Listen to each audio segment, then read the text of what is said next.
Gold trusted gold buyers మీరు తాకట్టు పెట్టిన బంగారాన్ని విడిపించి ఈ రోజు ఉన్న మార్కెట్ ధరకు కొనబడును.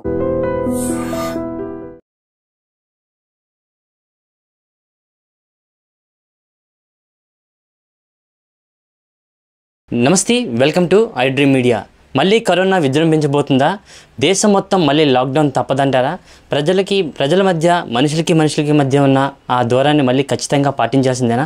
అసలు కరోనా మళ్ళీ ఎందుకు విజృంభిస్తుంది? అసలు కరోనాకి అసలు అంతం ఉంటుందా ఉండదా? అలాంటి విషయాలన్నీ మనతో మాట్లాడడానికి డాక్టర్ శ్రీనివాస్ శైలజ్ గారు ఉన్నారు. ఆయనతో అడిగి మరిన్ని డౌట్స్ మనం క్లారిటీ తెచ్చుకున్నాం. సార్, అసలు ఈ కరోనా మనుషులను చాలా వేధించింది సార్. ఎందుకంటే ఎవరు ఎలా చనిపోతున్నారో ఏంటో అర్థం కాకుండా సొంత వాళ్ళని కోల్పోయి చాలా నరకం అనిపించారు సార్. ప్రజలు లాక్డౌన్లోని చాలా బాధలు పడ్డారు, తిండి లేక చాలా అవస్థలు పడ్డారు.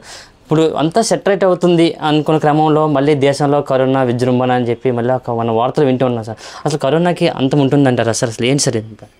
ఐ డ్రీమ్ ప్రేక్షకులకు నమస్కారం. నా పేరు డాక్టర్ శ్రీనివాస్. 2021 సంవత్సరంలో మనకి కరోనా చైనాలో తయారై ప్రపంచమంతా అనేక మంది ప్రాణాలను బలిగొంది. అయితే కరోనా ఎవ్రీ ఇయర్ వస్తుంది. కారణం ఏంటంటే మ్యూటేట్ అవుతూ ఉంటుంది. ఇది మన జీవితం ఉన్నంతకాలం కరోనా వస్తూ ఉంటుంది, పోతూ ఉంటుంది. ఇప్పుడు పర్టికులర్గా ఒక 10 రోజులుగా హాంకాంగ్, థాయిలాండ్ ఇలాంటి దేశాల్లో ఈ కరోనా మరలా వస్తుందని వార్తలు వింటూ ఉన్నాం. చాలా కేసులు వేల సంఖ్యలో నమోదవుతున్నాయనే విషయాన్ని మనం న్యూస్ ద్వారా వింటూ ఉన్నాం. గత 3 రోజులుగా ఇండియాలో కూడా కేరళ అలాంటి రాష్ట్రాల్లో కేసులు నమోదవుతూ ఉన్నాయి.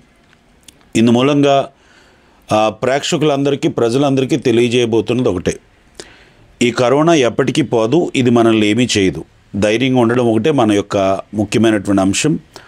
రెండో అంశం ఏమిటంటే, ప్రతి ఒక్కరూ కూడా ఒకవేళ ఈ హాంకాంగ్ కానీ, థాయిలాండ్ కానీ, తైవాన్ కానీ, మలేషియా నుంచి వచ్చేవారు ఎవరైతే ఉన్నారో, ఇన్ఫెక్టెడ్ కేసెస్ ఎక్కడైతే ఎక్కువగా ఉన్నాయో, ఎక్కడైతే కేసులు ఎక్కువగా నమోదవుతూ ఉన్నాయో ఆ ప్రాంతం నుంచి ఎవరైనా వస్తే, లేకపోతే ఆ ప్రాంతానికి ఎవరైనా వెళ్లాల్సి వస్తున్న వారు, ఇక్కడి నుంచి వెళ్లాల్సిన వారు కొద్దిగా ప్రయాణాలు వాయిదా వేసుకుంటే మంచిది. ఆ ప్రాంతం నుంచి వచ్చేవారు పర్టికులర్గా ఐసోలేట్ అయ్యి కొద్ది రోజులు, ఒక 14 రోజులు ఒక రూమ్లో ఉండి వారు తగు జాగ్రత్తలు తీసుకుంటే మన దేశాన్ని మనం కరోనా నుంచి తప్పించుకోవచ్చు. అలాగని చెప్పి ఈ కరోనా ప్రమాదకరమైనది కాదని మొట్టమొదటి మాటగా చెప్తా ఉన్నాను. మనుషుల మధ్య దూరాన్ని, సోషల్ డిస్టెన్స్ పాటించారు. మళ్ళీ అలా పాటించాల్సిన అవసరం ఏమైనా ఉంటుందా సార్? అంటే కరోనా ప్రాణాంతకం కాదని మీరు అంటున్నారు. బయట చూస్తే ఒక చిన్న జ్వరం వచ్చినా లేదా దగ్గు వచ్చినా కరోనా అని చెప్పి ప్రజలు చనిపోతారేమో ఒక అపోహలు కూడా ఉన్నాయి సార్.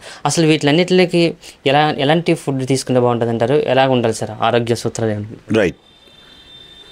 కరోనా కూడా ఒక ఫ్లూ లాంటిదే. మనిషి నుంచి మనిషికి మాట్లాడుతున్నప్పుడు నోట్లోంచి వచ్చే డ్రాప్లెట్స్ ద్వారా ఇది మనిషి నుంచి మనిషికి సోకుతుంది. అది కరోనా ఒకటే కాదు, సాధారణమైనటువంటి జలుబు కూడా డ్రాప్లెట్స్ ద్వారా సోకుతుంది. వైరల్ ఫీవర్ ఉన్నటువంటి వ్యక్తి, జలుబు దగ్గు ఉన్నటువంటి వ్యక్తి పక్కన ఎవరైనా సోషల్ డిస్టెన్స్ పాటించకపోతే అది కూడా తొందరగానే మనిషి నుంచి మనిషికి పాకుతుంది. కాబట్టి కరోనా అని అనుమానించడం కంటే ముందు ఒక జలుబున్నా, దగ్గున్నా, దీర్ఘకాలంగా ఊపిరితిత్తుల సమస్యలు ఉన్నవారు దగ్గు, జలుబుతో బాధపడుతున్నట్లయితే వారి నుంచి దూరంగా ఉండడం మంచిది. సాధారణమైన జ్వరం అయినప్పటికీ కూడా దూరంగా ఉండాల్సి ఉంటుంది. అలాగే తగు జాగ్రత్తలు, ఆహారపు అలవాట్లు ఏంటంటే మాస్క్ని కంపల్సరీగా వేసుకుందాం. ఒక 10 రూపాయల మాస్క్ కొని వేసుకోవడం వల్ల తప్పేమీ కాదు. మీ చేతులను శుభ్రంగా ఉంచుకోవడం. ఎవరైతే బయట పని చేస్తున్నారో, ఎవరైతే ప్రజల్లోకి వెళ్ళి వ్యాపారాలు చేస్తున్నారో వారి ఇంటికి వెళ్ళేటప్పుడు వారి కుటుంబాన్ని జాగ్రత్తగా ఉంచుకోవడానికి, కరోనా వచ్చిందా రాలేదా అని చెప్పే కంటే అనేక మంది మనుషులు కలిసి వెళ్తాం కాబట్టి వాళ్ళ దగ్గర ఉన్నటువంటి ఇన్ఫెక్షన్స్ ఏవి సోకకుండా, ఫ్లూ లాంటిది ఏది సోకకుండా, జలుబు లాంటివి లేకపోతే బ్యాక్టీరియాకు సంబంధించినటువంటి వైరల్ డిసీజ్ సోకకుండా ఉండాలంటే మనం వెళ్ళగానే చేతుల్ని, కాళ్ళని శుభ్రం చేసుకొని మన బట్టలు తీసి ఒక సేఫ్టీ బిన్లో వేసిన తర్వాత మన కుటుంబానికి దగ్గరగా వెళ్తే మంచిది. దీనికంటూ ప్రత్యేకమైనటువంటి ఆహారపు అలవాట్లు ఏవి లేవు. ఒకటే విషయం చెప్తున్నాను, ఏ వ్యాధి అయినా సోకకుండా ఉండాలంటే క్వాలిటీ స్లీప్ 8 అవర్స్ ఉండాలి. ఇది ఇంపార్టెంట్. క్వాలిటీ స్లీప్తో పాటు ఆరోగ్యకరమైనటువంటి ప్రోటీన్ డైట్ తీసుకోవడం మంచిది. Junk and fast packed foods తీసుకోకుండా ఉండడం మంచిది. కాబట్టి ఆహారపు అలవాట్లు సరిచేసుకొని ఆరోగ్య సూత్రాలను పాటిస్తూ మినిమం 40 నిమిషాలు వ్యాయామం ప్రతి పౌరుడు కూడా, ఆడ మగ అని కాదు కానీ ప్రతి ఒక్కరు కూడా 40 నిమిషాలు వ్యాయామం చేయగలిగితే మీ ఊపిరితిత్తులు రోగనిరోధక శక్తిని పెంచుకొని ఏదైనా పొరపాటున ఇలాంటి వైరస్ ఏదైనా మీ శరీరంలోకి ఎంటర్ అయినప్పుడు దాన్ని నిరోధించే పరిస్థితి, వ్యాధి నిరోధక శక్తి పెరుగుతుంది. కాబట్టి ప్రతి ఒక్కరూ వ్యాయామం కంపల్సరీ. క్వాలిటీ స్లీప్ 8 hours చాలా important. Water intake at least 3 liters of water ప్రతి మనిషి కూడా తీసుకోగలిగితే, అది కూడా గోరువెచ్చని నీళ్ళు అయితే ఇంకా మంచిది. ఒక్కసారి గోరువెచ్చని నీళ్ళు తీసుకొని రోజంతా మామూలు నీళ్ళు తీసుకుంటే మంచిది. అలాగే ఈ వర్షాలు పడేటప్పుడు, చల్లటి వాతావరణం ఉండేటప్పుడు ఊపిరితిత్తులకు సంబంధించినటువంటి సమస్యలు ఉన్నవారు, దీర్ఘకాలంగా మందులు వాడుతూ గుండె జబ్బులకు సంబంధించిన వారు ఎవరైతే ఉన్నారో వారు తగు జాగ్రత్తలు, చల్లటి ఏవి తీసుకోకుండా అప్పుడు ఉడికించి వేడివేడి భోజనాన్ని తీసుకోగలిగితే, సరైనటువంటి వ్యాయామం చేయగలిగితే, ప్రోటీన్ డైట్ తీసుకోగలిగితే ఏ వ్యాధులు కూడా ఇలాంటి కరోనాలు మనల్ని ఏవి చేయవు. ఈ కరోనాకి ఎవరూ భయపడాల్సిన అవసరం లేదు. సార్, కోవిడ్ ఫస్ట్ సెకండ్ అంటూ దఫలుగా మనం చూస్తున్నాం సార్. సో ఆ టైంలో కూడా మరణాల రేటు కూడా చాలా ఎక్కువగానే ఉంది.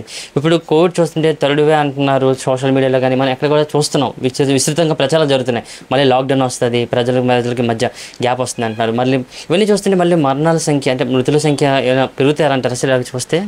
నోవెల్ కరోనా వైరస్ 2021 సంవత్సరాల్లో 2020-2021 సంవత్సరాల్లో విపరీతమైనటువంటి మరణాలు వచ్చాయి. దానికి ప్రధానమైనటువంటి కారణం ప్రజల్లో అవేర్నెస్ లేకపోవడం, అంతేకాకుండా ఆ కాలంలో మందులు అందుబాటులో లేకపోవడం, కరోనాని విస్తృతంగా ప్రచారం చేయడం వల్ల చాలామంది భయపడిపోవడం వల్ల ఎక్కువ మంది చనిపోయారు తప్ప కరోనా వల్ల ఎక్కువ మంది చనిపోలే. భయం విపరీతంగా మనుషుల్ని దాడి చేసి భయం వల్లే చాలామంది చనిపోయారు. అలాంటి మరణాలు మరలా వస్తాయని నేను అనుకోవట్లేదు. కారణం ఏంటంటే ప్రజల్లో రెసిస్టెన్స్ పెరిగింది, అలాగే ఇమ్యూనిటీ పెరిగింది. అలాగే ఎవరైతే గవర్నమెంట్ వారు మనకి ఇచ్చినటువంటి వ్యాక్సిన్ వల్ల ఎంతో కొంత పనితనం శరీరంలో పనిచేస్తుంది. కాబట్టి అలాంటి మరణాలు వస్తాయని, లాక్డౌన్స్ వస్తాయని నేను అనుకోవట్లేదు. వరల్డ్ హెల్త్ ఆర్గనైజేషన్ కూడా దాన్ని ఒప్పుకోవటం లేదు. ఇండియన్ మెడికల్ అసోసియేషన్ కూడా దీన్ని కన్ఫర్మ్ చేస్తుంది. అలాంటి పరిస్థితులు రావు, ఎవరు భయపడాల్సిన అవసరం లేదు. కాకపోతే తగు జాగ్రత్తలు తీసుకోవడం వలన ఒకవేళ ఎవరైనా క్రానిక్ డిసీజ్తో ఉన్నవారు ఇన్ఫెక్ట్ అయినప్పటికీ కూడా, చిన్నపిల్లలు లాంటి వాళ్ళు ఇన్ఫెక్ట్ అయినప్పటికీ తగు జాగ్రత్తలు తీసుకుంటే ఖచ్చితంగా అవి కూడా మరణాలు రాకుండా తాత్కాలికంగా కొద్ది రోజులు ఫ్లూ లాంటివి, జలుబు లాంటివి, జ్వరం లాంటివి, దగ్గు లాంటివి వచ్చి తగు జాగ్రత్తలు తీసుకొని తగు మందులు తీసుకుంటే తగ్గిపోతుంది. సోషల్ మీడియా ఎప్పుడు కూడా ఒకటే మాట చెప్తా ఉన్నాను. సోషల్ మీడియాలో ఎవరైతే సోషల్ ఇన్ఫ్లుయెన్సర్స్ ఉన్నారో, ఛానల్స్ ఉన్నాయో వారందరికీ మనం చేసేది ఒకటే, మన టీఆర్పీ గురించి, మన వ్యూవర్షిప్ గురించి దయచేసి భారతదేశాన్ని ఎవరు కూడా తప్పుతో పట్టించొద్దు. ప్రజలకు అవేర్నెస్ కలిగించడం మంచిదే, మీరు చెప్తున్న మాటలు మంచివే, కానీ చనిపోతారు, ఇదిగో అప్పుడే అలాగొచ్చింది, ఇక్కడ ఇలాగొచ్చింది అని చెప్పడం మంచిది కాదని ఈ సందర్భంగా తెలియజేస్తాను. అలాంటివేవి భారతదేశానికి మరి రావు, అలాంటివేవి జరగవు. తొందరపడి ఎవరు మందులు వేసుకోవద్దు, ఇష్టానుసారంగా ఎవరు కూడా ఏది పడితే అది వాడొద్దు. Thank you. Okay sir, thank you sir. నిజంగా ప్రస్తుతం ఉన్నటువంటి సమాజం దేనికి ప్రయారిటీ ఇస్తుంది? ఆర్థిక సంబంధాల చుట్టూ మాత్రమే తిరుగుతోంది. మళ్ళీ ఎన్నికలంగానే చాలా విరక్తి కలుగుతున్నాం. మంచి అనిపిస్తుంది కదా, లేడీస్ కూడా ఛాలెంజింగ్ జాబ్స్ చేసినప్పుడు చాలా బాగుంటది. ట్రాఫిక్ అసిస్టెంట్స్ గా నియమించిన ట్రాన్స్జెండర్స్ అందరితో సాల్యూట్ చేయించుకుంటున్నారు. ఫుడ్ డెలివరీ ఇవ్వటానికి వెళ్ళినటువంటి డెలివరీ బాయ్ అనిల్ పై కళ్ళ ముందు